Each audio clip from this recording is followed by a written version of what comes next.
you will act out the stories that you tell yourself about yourself. You created a self-image for yourself in childhood from what your parents and your teachers and what Hollywood told you was the right way to act.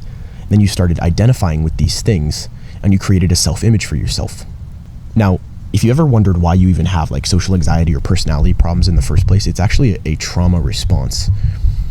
It's from the way that your parents would like randomly pick at you for things and yell at you and make you overthink about how to act around your parents. And so that wired you to overthink around other people in social settings. And so that's a basic way to explain where social anxiety came from, is it's a trauma response. So you identified with this social anxiety, this way that your parents and teachers and Hollywood wired you to see yourself.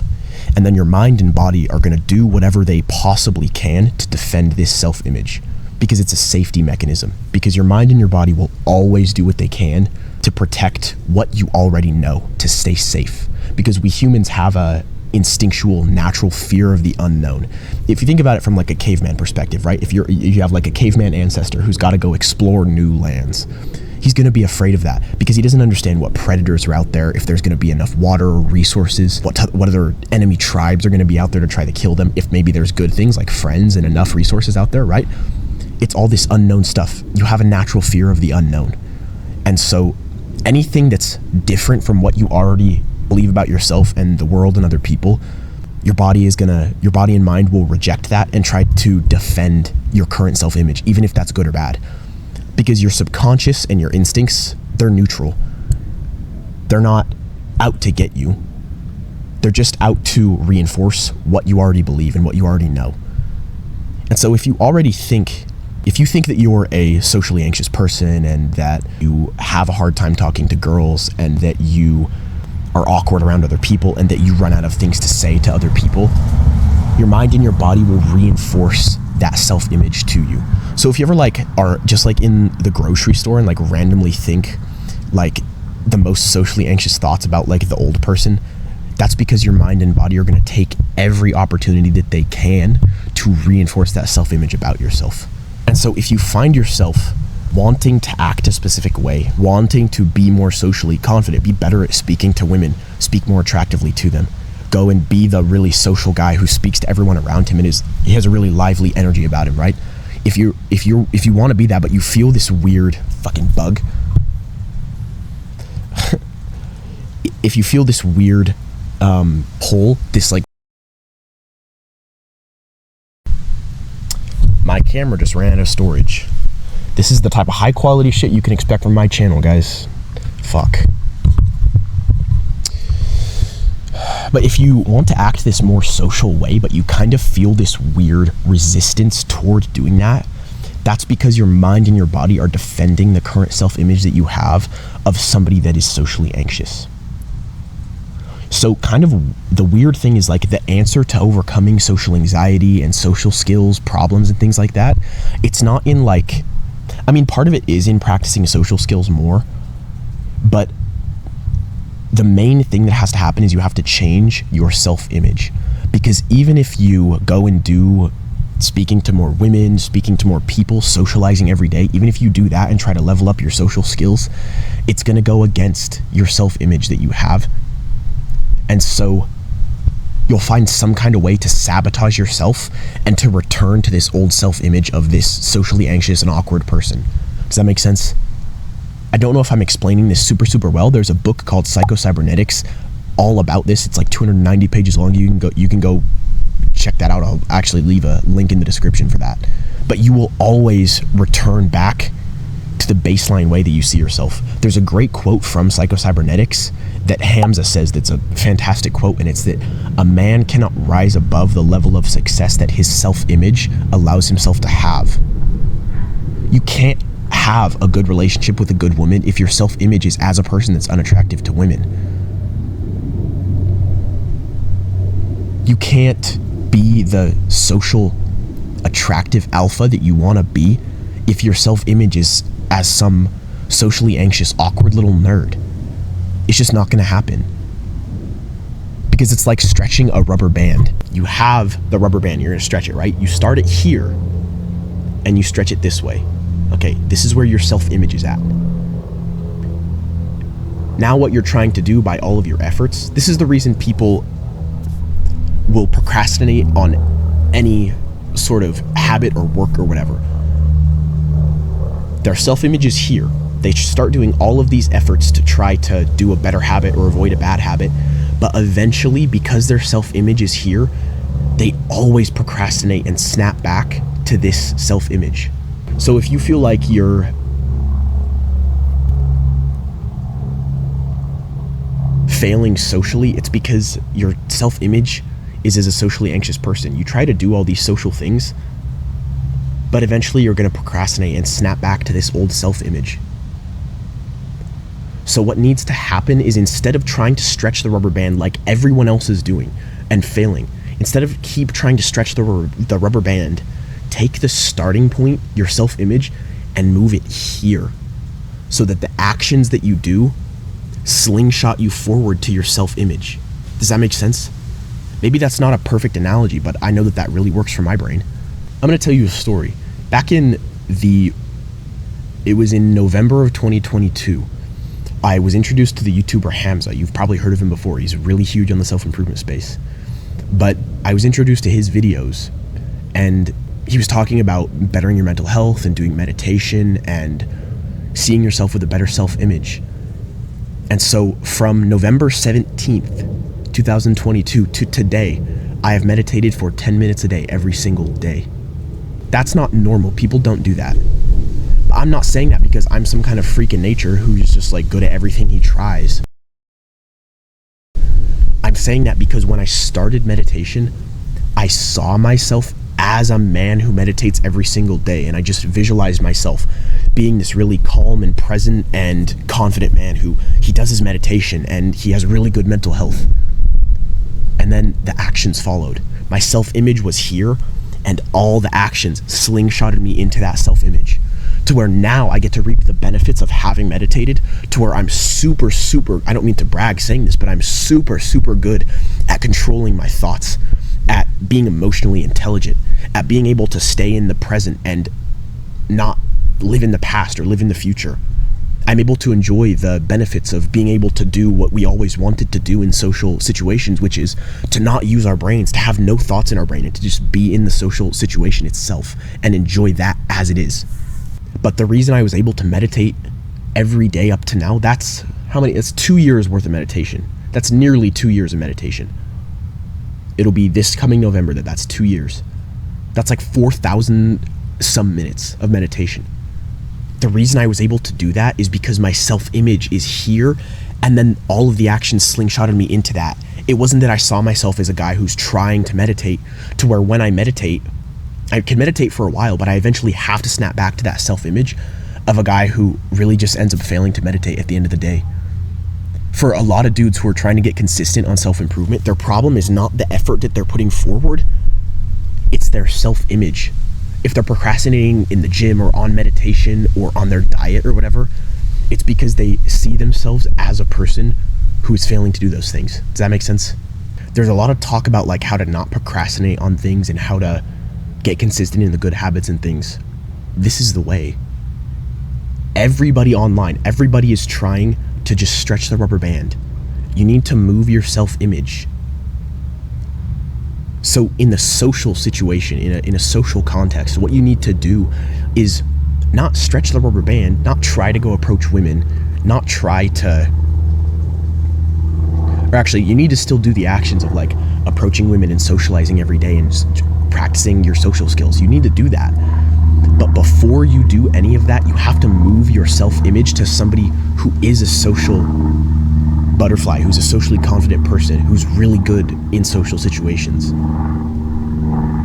You have to move that first so that all of the actions will slingshot you into that and you can become that person. Because if you don't move your self-image and your self-image stays as a socially anxious like nerd, all you're doing is you're gonna do the, socializing and approaching women for a while, but you will snap back. You're gonna procrastinate in it eventually. And all of the actions will be direct friction against your self-image instead of fuel for it. And so you will snap back to that self-image and you will keep living out the stories that you tell yourself about yourself. That's another quote from Psycho-Cybernetics that'll be the title of this video, is you always live out the stories you tell yourself about yourself. So I think the simple answer to getting better social skills is to simply see yourself as a different person. And everyone will tell me this is wrong. You're gonna sit there right now, guarantee it, and you're gonna go in your brain, no, that's wrong. Your brain just put up a limiting belief and said, no, that's wrong. The only reason it said that, though, is because this is such a simple fix. It's such a simple thing where you're gonna use your rational brain to fix the problem. And for us human beings, that's like too good to be true, right? It's like, no, that can't be it because that's too easy, right? But that's just a limiting belief. You need to get rid of that. This is what actually works. You just use the rational brain that God has given you and you fix the problem. It's like people in the gym who are like, I'm eating 3,500 calories every day, but I'm just not putting on any muscle. It's like, oh, congratulations for being the first person to deny physics. Eat more food, dumbass. Because people will think like, I'm eating 3,500 calories. It must be like I have low testosterone, so I need to eat the testosterone diet. Or I have to do this thing to optimize my testosterone. And then they go on this big path to try to do all that stuff, and they're stressing and straining and trying to do that, when the answer in and of itself was just to eat more calories. If you're eating 3,500 calories and not gaining weight, eat 4,000. If you're eating 4,000 and not gaining weight, eat 4,500. Like, the answers are so simple, but people are too smart for their own good, I feel like. I feel like the people online, they're actually smarter than they give themselves credit for, but they're too smart to where they think too much about it and then create a bigger problem than that's actually there. So this is the answer to developing better... He's trying to fucking sabotage this video. I will not let the flies sabotage my video. The real answer to developing social skills and to overcoming social anxiety is to change your self-image. It's to visualize yourself as a different person and then do the social actions so that those slingshot you into that new self-image. Now, the way that you actually change your self-image is that you do a process of visualization. And the way that this works is that you're gonna sit down, and what I recommend to do is just try to relax your body as much as you can. Try to physically think about your muscles relaxing.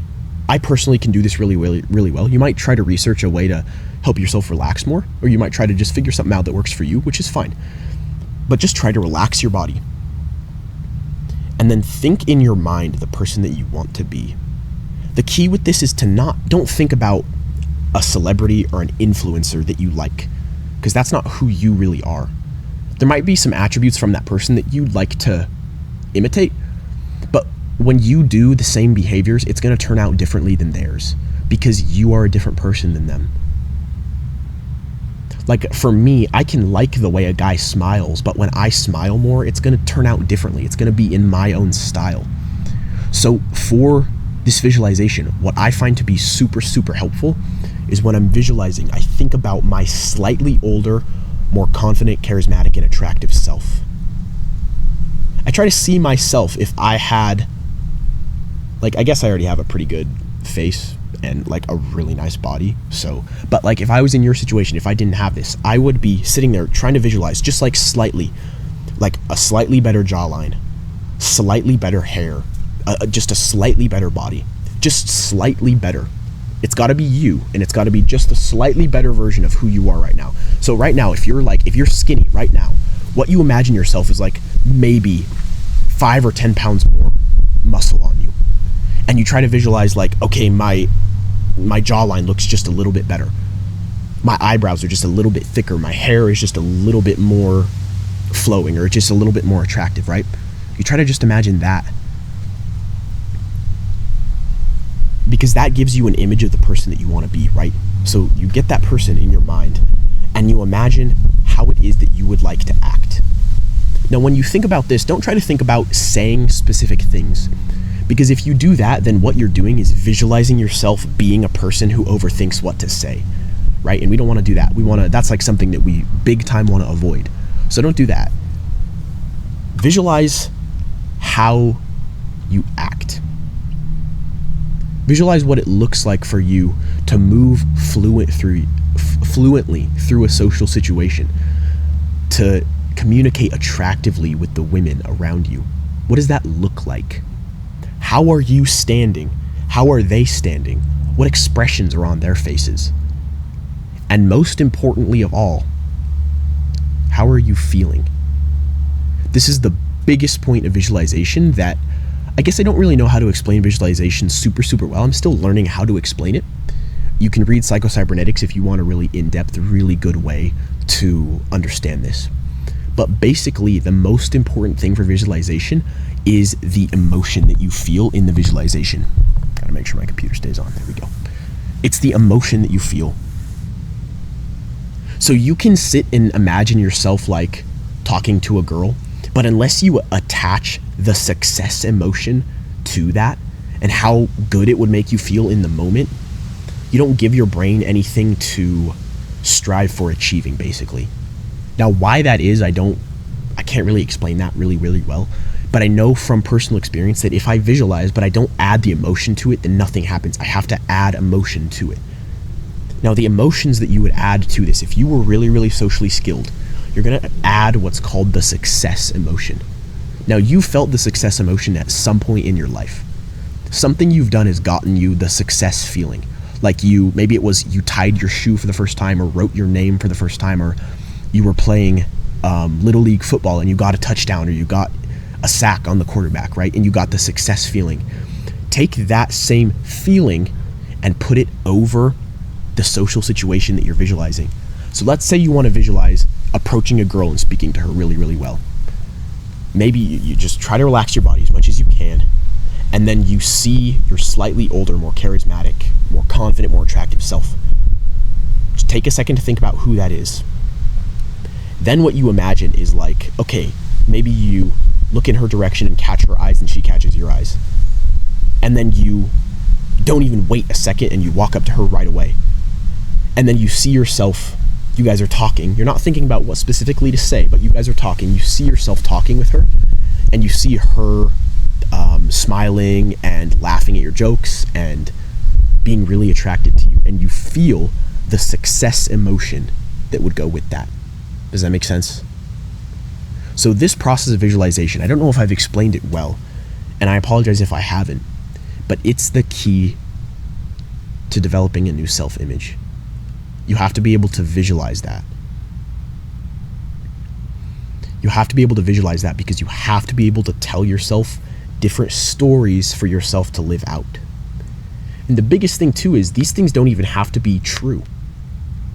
Like, you being good at speaking to women might feel like fraudulent. It might feel like, nah, that's not really who I am. Like, that's fake. But it's like you being a horribly socially anxious, awkward person is also fake. It's delusional. It was delusional for you all this time to see yourself as this awkward person. Nobody is sitting judging you the way that you think you are. You're not as awkward as you think you are. You can go speak to new people and they'll actually want you to speak to them. So you've been delusional all this time in thinking you were this awkward person. So what's so wrong with being delusional about being this confident person?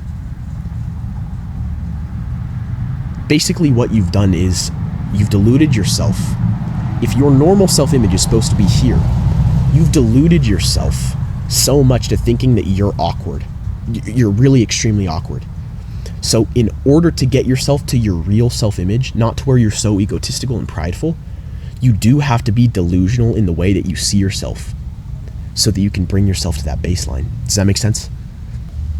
But I truly believe that changing your self-image, and I know from experience, it's not that I truly believe, it's that I know changing your self-image is what will change the behaviors. Because people think that it's the behaviors that create your self-image. No, it's your self-image that creates the behaviors. If you are trying to get consistent in the gym, it's not that you go to the gym and then see yourself as someone that goes to the gym. It's that you see yourself as someone that goes to the gym and then go to the gym as a result. Because you'll tell yourself the stories of how you go to the gym and you have this great workout and you're putting on all this muscle and everything. And then you'll do the behaviors to live out those stories. So this is genuinely a habit that you can sit down. You can just do it intuitively. You don't even have to have a specific time of day to do it. It can just help to have a specific time of day to do this, just to really start to embed it in your mind. But you can even just not even overthink it and just do it intuitively. Like randomly you'll be at the table eating your food and you're like scrolling videos or whatever, and you just get randomly the thought of like, oh, I should visualize that right now. And you just sit there for a fucking 2 minutes, maybe even less, 2 minutes or less, 60 seconds. You sit there and you visualize yourself speaking to a girl, and you feel the success feeling that will come about as when you do that. And what you'll slowly but surely start to do is you'll tell yourself stories about how you are attractive to women, and about how you're really confident with them and you're really good at speaking to them and everything, right? I'm actually so happy with the way this video is turning out. I sat down, I had nothing recorded for today to post, but I need to be consistent in posts, so I just like sat down to record this, and I'm actually really happy with the way this is turning out. Let me know if you guys like this in the comments. And you know what else? Share this to a friend if you think this could help them. If you have a friend on self-improvement or something that, like, even if you haven't met this person in real life, like go share it with them on Instagram. Go share this video with them. It'll help grow my channel, so it's a win for me, but it'll also help them. But another really, really huge way to change your self-image is when you catch yourself thinking negative thoughts, change it to positive thoughts. Because what most negative thoughts are is simply your brain looking for emotional stimulation. Because we humans, our brains are built to seek emotional stimulation. If you ever catch yourself thinking negative thoughts, and you want to stop thinking the negative thoughts, but it's almost like you want to keep thinking the negative thoughts, like it almost feels good to have the negative thoughts, that's a horrible self-sabotaging behavior, but really it's just because your mind is looking for emotional stimulation. It just wants something to do because it's bored. So give it the same emotional stimulation, but just change it to a positive stimulation instead of a negative one. So when you sit there, you're randomly like mowing your lawn or something, right? And you just randomly start thinking about, I can't get girls. I'm so bad with them. I'm so bad at speaking to women. I'm so unconfident. I'll never get a girlfriend. You randomly start thinking that stuff. Catch yourself in that moment and switch it to a positive one, and almost think in this delusional way that we were talking about of like, I'm actually so good with women. I'm so attractive to them. I'm going to get a girlfriend. Think these delusional thoughts. Because again, the only way we can bring your self-image to a realistic self-image is if we think delusionally, because we've thought delusionally all this time in a negative way. So let's think delusionally in a positive way to reverse the damage that we've done. So think kind of in this way that's delusional. I almost think like if it's delusional, then you know you're doing the right thing. Like if the thought doesn't feel delusional, if it doesn't really feel like a little too good to be true, then you're not doing a good enough visualization. But again, in these moments, you're going to catch yourself thinking negatively. Immediately switch it to a positive visualization. Think about how attractive you'll be to girls, and then visualize in your mind yourself doing an amazing approach, and feel the success emotion that goes along with that. Feel that emotion that comes with being attracted to a girl. Feel that emotion that comes when you know a girl is into you, because you've had these emotions at some point in your life when you've caught eyes with a random girl and you know that she was attracted to you. Copy paste that emotion. Copy paste as many positive emotions over the visualization as you possibly can. So the positive emotion of attraction, of you controlling the frame, of you being confident, of you feeling good about yourself, of you succeeding. You imagine her handing your phone back to you with her number in it, and you imagine the success feeling that comes with that. But if you do this, you're going to notice that your mental health is going to get a lot better, because you're damaging yourself a lot thinking negative thoughts. So your mental health is going to get way better, and you're going to feel happier all of the time. And you'll also notice yourself getting better with women. I hope that I could at least scratch the surface with how important I think visualization is, and the way that self-image can completely change your life. Again, I'll link Psycho-Cybernetics in this video for you to go check out if you want to. That's a 290-page book diving in on the autistic details as to why visualization works, and actually explaining to you how to do it really well, better than I can. If you thought this video was helpful, go scroll down and leave me a nice comment. Make sure to share the video and subscribe to the channel. Shut out the noise. Do the work.